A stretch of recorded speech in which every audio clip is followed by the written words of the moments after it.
D'accord.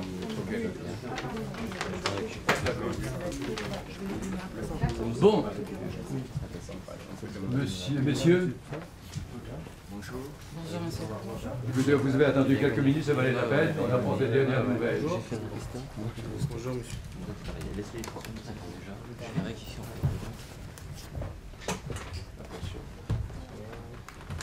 Bien. Alors, d'abord, je voudrais vous souhaiter la bienvenue d'être venu ici pour arriver aux dernières nouvelles de ce qui se passe à Abidjan.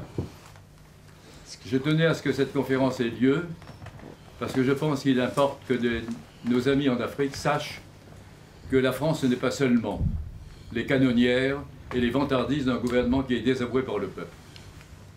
Ceci étant dit, je vais ensuite vous passer les documents que nous allons faire circuler sur les vrais crimes et les vraies fraudes en Côte d'Ivoire.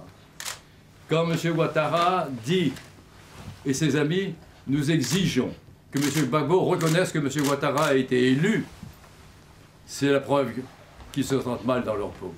C'est la preuve qu'ils savent que tout le monde sait qu'ils ont été mal élus. Et ils veulent que M. Gbagbo reconnaisse leur victoire pour la légitimer. C'est enfantin et ridicule.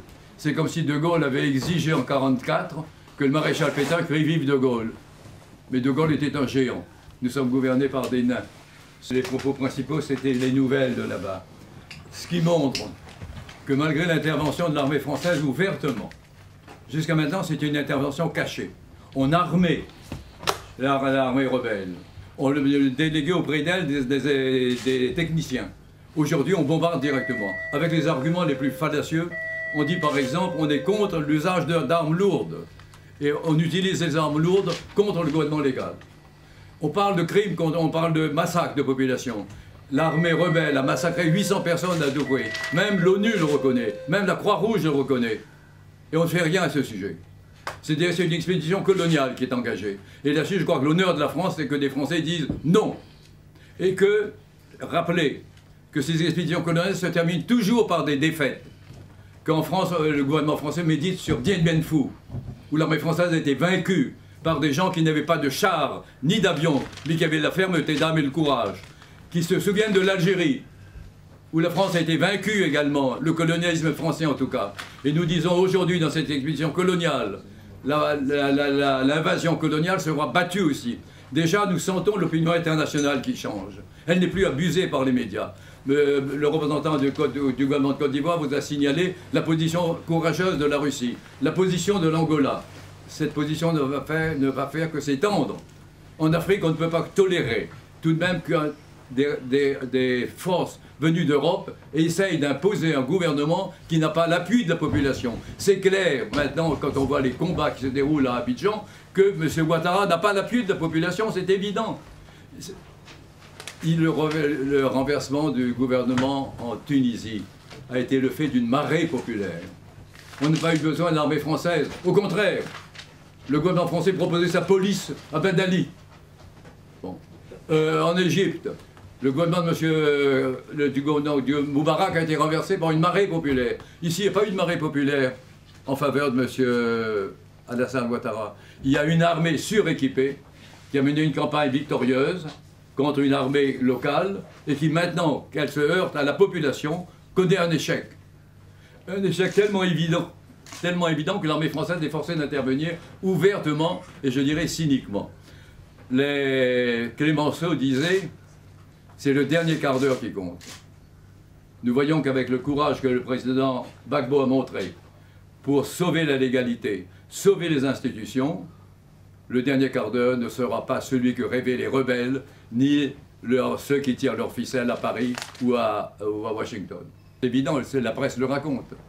Vous avez des provocateurs installés dans des quartiers d'Abidjan qui s'intitulaient eux-mêmes le commando invisible, qui commettaient des attentats en se couvrant, en prenant la civile comme otage.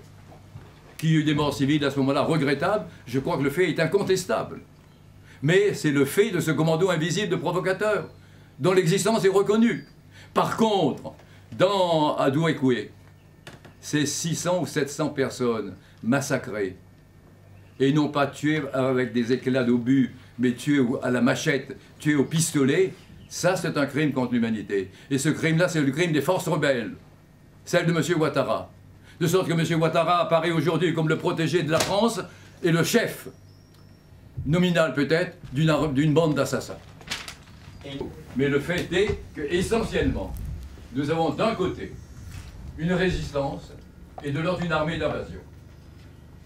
Au moment où M. Roland Dumas et moi nous sommes rentrés d'Abidjan, on a fait une déclaration en disant il y a un contentieux électoral discuté.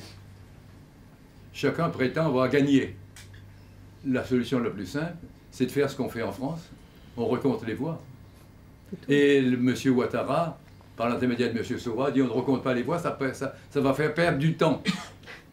Il faut faire la révolution, c'est l'expression de M. Soro. C'est-à-dire qu'on a choisi la guerre civile au lieu du recomptage des voix. Voilà. Et même, je crois, c'était la position du président Gbagbo qui était connue publiquement. Tout à fait. Écoutez, en tout cas, voilà la situation. Je crois que l'opinion française, on a une lourde responsabilité dans cette affaire.